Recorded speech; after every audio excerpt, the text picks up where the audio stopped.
6:17 on a run, coming at you live from Brooklyn, NYC. Check out that view. I am on the Brooklyn Bridge. Things are about to get epic up in here. Good morning, killing the game, guys. That's what I like to see on a Monday morning. A lot of spirit, a lot of joie de vivre. I woke up this morning feeling like, I'm sure most of you can relate, it was just one of those days where I felt like I needed a little woo in my life. So I am running to a SoulCycle class. And, does that make me a little crazy? Possibly. Does it make me a double winner? 100%. Bill is not with me. He is still just in total self-pity mode over this Jay-Z Beyonce concert that he had to miss. And I woke up this morning, I said, look, enough is enough. The truth is, I didn't shed a tear when you went to see Third Eye Blind without me.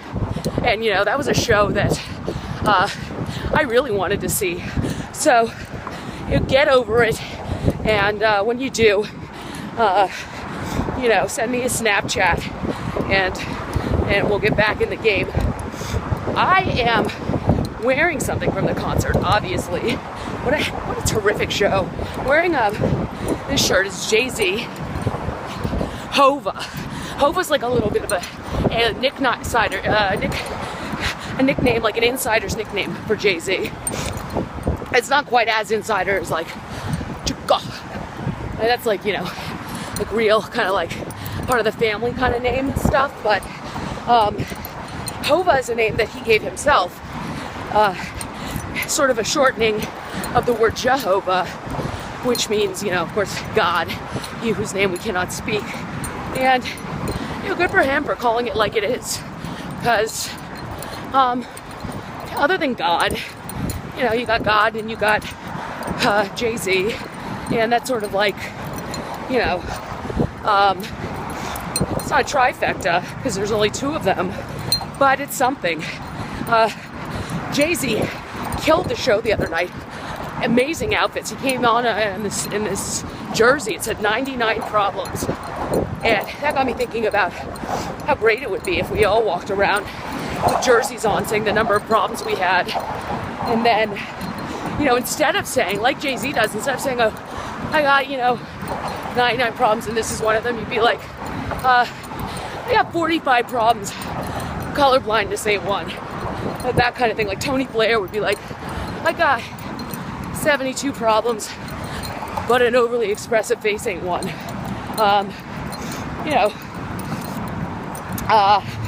Argentina, I got, they got a lot of problems. I don't even know if we could put a number on it, but being better at soccer than Germany ain't one.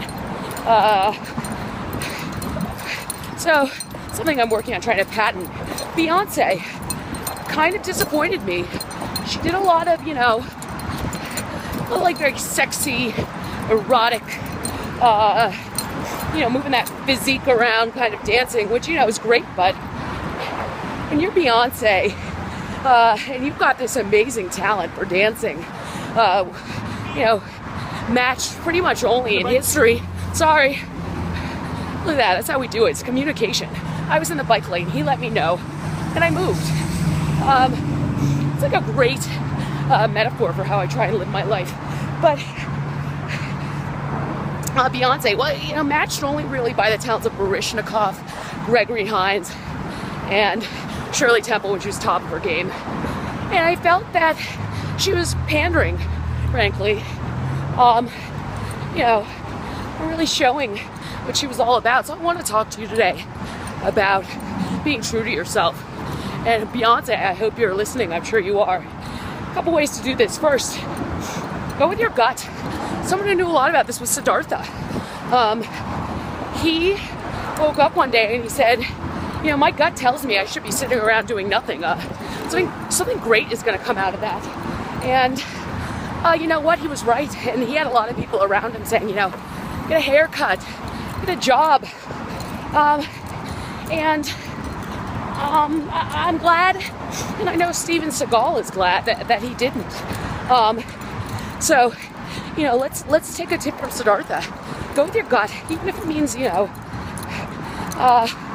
really not doing much of anything. Second, don't buy in with what the crowd is saying. Don't go with the flock. Descartes is someone who really understood this. When Descartes, actually it's pronounced Descartes, when he came onto the scene, the common sort of, the philosophy was sort of like, well, it's really like the greatest evidence that you are is that you poop. What greater evidence can there be of your existence than poop? And Descartes said, frankly, I really think it's more about the thinking and the defecating. Still kind of a lot of back and forth on this issue, but I think a lot of people have come around to his way of thinking. That's number two. Number three, most importantly, the way to be true to yourself is to fuel yourself with the best food they got on the market. And that means eating protein all day.